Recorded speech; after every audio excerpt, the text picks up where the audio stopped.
صحیفہ دل میں رقم فرما لیں۔ یوں بھی کوئی بھی علمی مسئلہ کسی پر روشن نہیں ہو سکتا جب تک کہ لطف و عنایت پروردگار نہ ہو۔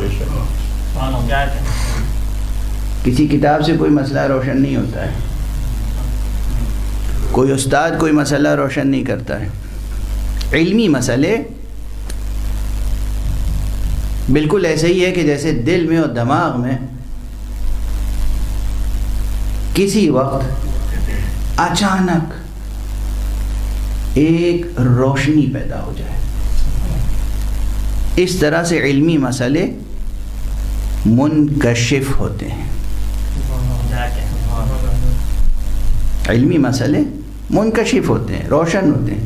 روزمرہ کے مسئلے ہوں یا کوئی بڑے سے بڑا مسئلہ ہو، روزمرہ کے مسئلے ہم عادی ہوتے ہیں اس انکشاف کے، جس طرح روز سورج نکلتا ہے تو ہم عادی ہو جاتے ہیں اس کے، لیکن اگر کبھی کوئی ڈوبا ہوا سورج پلٹ آئے تو ہم اسے معجزہ کہتے ہیں۔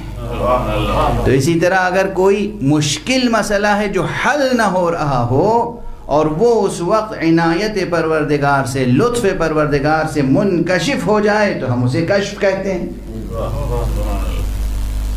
ورنہ کوئی بھی علمی مسئلہ ایسا نہیں ہے جو عنایت رب اکبر کے بغیر کسی پر روشن ہو جائے۔ تو یہ جو رشتہ منکشف ہوتا ہے ایک ذہن مومن میں، قلب مومن میں، یہ حسین کا مشیت سے رشتہ ہے۔ ظاہر استدلال کے طور، یعنی گفتگو دو مرحلے میں ہوتی ہے عموماً، ایک ہوتا ہے مرحلہ ثبوت اور ایک ہوتا ہے مرحلہ اثبات۔ اب یہ دو ذرا مشکل ٹرمینالوجیز آ گئیں، آپ ایک درود پڑھیں تو میں اس کی وضاحت کر دوں۔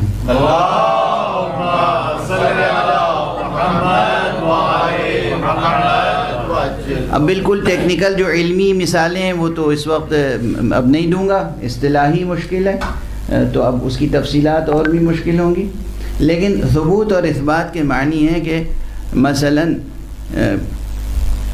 کسی شخص میں، اب بالکل طالب علموں کو سمجھانے کے لیے ایک تقریبی مثال دے رہا ہوں۔ 10 بچوں نے خوب محنت کی، پڑھا لکھا، کوئی خاص کمپٹیشن ہے، ٹیسٹ میں بیٹھنا ہے۔ ان میں سے 10 کے 10 بچوں میں ہماری نگاہ میں صلاحیت ہے، سب نے محنت کی ہے، یعنی ان کے اندر یہ وصف، یہ صفت، یہ علم، یہ مہارت، یہ اسکل پیدا ہو گئی، وہ ہے ان کے اندر۔ ہم نے دیکھا انہوں نے بڑی محنت کی، تیاری کی، لیکن ابھی کمپٹیشن باقی ہے، اور ابھی واقعاً انہوں نے محنت ضرور کی، لیکن وہ مطالب، وہ مہارت کتنی ان کے نفس میں، ان کی ذات میں جاگزیں ہو سکے، کتنے راسخ ہوئے وہ مطالب، وہ معلومات کس قدر کلیئر ہیں ان کے ذہن میں، کتنا شفاف تصور ہے ان مطالب کا، یہ ہم ابھی بھی نہیں کہہ سکتے۔ پڑھا ہے، محنت کی ہے، مہارت پیدا کی ہے، مگر ہم کچھ کہہ نہیں سکتے۔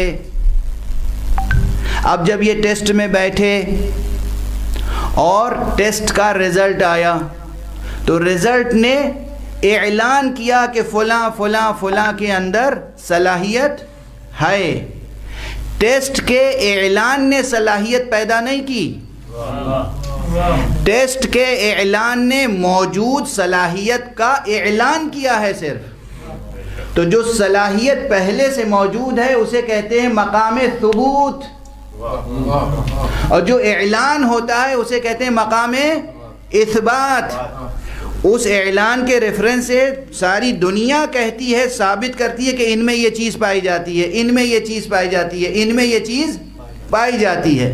ثبوت تو خود ان کے اندر وصف ہے نا، مہارت تو ان کے اندر ہے، لیکن عرفاً عام لوگ کیا کہتے ہیں، غیر علمی اصطلاح میں اس بات کو ثبوت اور ثبوت کو اس بات کہنا شروع کر دیتے ہیں۔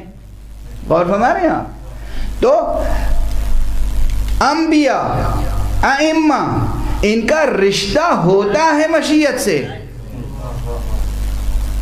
مگر بعض اعلانات ایسے ہوتے ہیں، بعض واقعات ایسے ہوتے ہیں کہ جو اس مقام ثبوت کے اعلان کے لیے اثبات کے طور پر ہمارے سامنے موجود ہوتے ہیں۔ سرکار سید الشہداء ابو عبداللہ الحسین علیہ السلام کی سیرت طیبہ پر جب ہم نظر ڈالتے ہیں، ترتیب واقعات پر جب ہم نظر ڈالتے ہیں، تو ہمیں ایک سے زیادہ ایسی روایتیں، ایسی حدیثیں، ایسے واقعات ملتے ہیں جہاں ثابت ہو جاتا ہے کہ ان کا تعلق مشیت پروردگار سے، مشیت حق سے ہے۔ اور انبیاء میں بھی ہے، اور ائمہ میں بھی ہے، اللہ کے اور ولیوں میں بھی ہے، لیکن سرکار سید الشہداء کا مقام بہت بلند ہے۔ اب تھوڑا سا اور طالب علمانہ انداز سے ابتدائی جو خلا ہے پر کرتے ہوئے آگے بڑھیں۔ کل میں نے یہ بحث اٹھا دی تھی کہ آیا مشیت اور ارادہ دونوں مترادف ہیں یا نہیں، یعنی اگر ہم مشیت کا ترجمہ کریں تو ارادہ کریں گے یا کچھ اور بھی کر سکتے ہیں۔ تو اب یہ کبھی مجبوری ہوتی ہے کہ لفظ محدود ہوتے ہیں، الفاظ کی تعداد محدود ہے، معانی نامحدود ہیں۔ یوں بھی مثلا میں محسوس مثال دوں جو سب کو یاد رہ جائے، چھوٹے بڑے بچے بوڑھے جوان اور مرد عورتیں جو بہت علم کلام اور حکمت اور فلسفے سے الجھنے لگتے ہیں، لوگ روزمرہ کی گھریلو مثالیں دے دوں۔ بچے پیدا ہوتے ہیں اور بچوں کی تعداد زیادہ ہے یا ناموں کی؟ اگر الفاظ کی تعداد زیادہ ہوتی تو ایک نام کے کبھی ایک سے زیادہ فرد موجود نہ رکھتے۔ اچھے اچھے نام، اچھے اچھے الفاظ مٹھی بھر ہیں، تھوڑے سے ہیں، اس لیے معلوم ہوا کہ بہت سے لوگ ہیں دنیا میں جن کا نام مثلا احمد ہے، محمد ہے، محمود ہے، رشید ہے، راشد ہے، کوئی بھی نام لے لیں آپ، شکیل ہے، وسیم ہے، جسیم ہے، کوئی بھی لفظ ایک نام لیجئے اور پوچھئے اس نام کے کتنے لوگ ہیں دنیا میں؟ بہت لوگ ہیں۔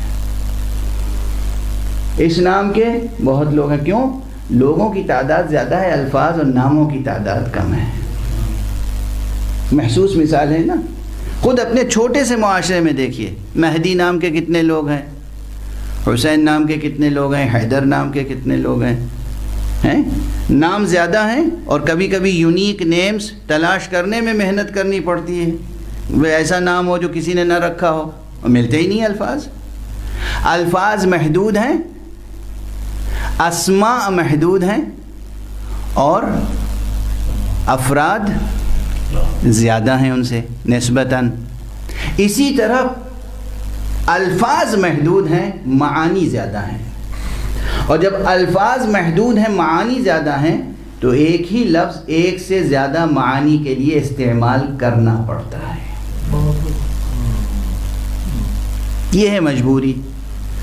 تو ایک مقام پر مشیت کے معنی میں نے کل عرض کیے کہ اگر خوب غور و خوض کیجیے گا اور تمام علماء کی کتابیں نچوڑیے گا، وہ عبارت جوں کہ توں ملے گی نہیں جو میں نے گزارش کی ہے، لیکن یہ آپ کو تسلیم کرنا پڑے گا کہ مشیت کے معانی متعدد ہیں، ایک سے زیادہ معنی ہیں، ارادے کے معانی متعدد ہیں۔ خود قرآن مجید میں بہت بڑے عربی زبان کے لغت نگار ہیں، علامہ فیروز آبادی، جن کی کتاب القاموس بھی مشہور ہے، اور جنہوں نے قرآن مجید سے متعلق بصائر نام کی ایک عظیم الشان کتاب لکھی ہے علوم القرآن میں۔ انہوں نے لکھا کہ لفظ ارادہ جو ہے وہ قرآن مجید میں تقریباً 5 معانی میں استعمال ہوا ہے۔ کبھی کبھی یہ بھی ہوتا ہے کہ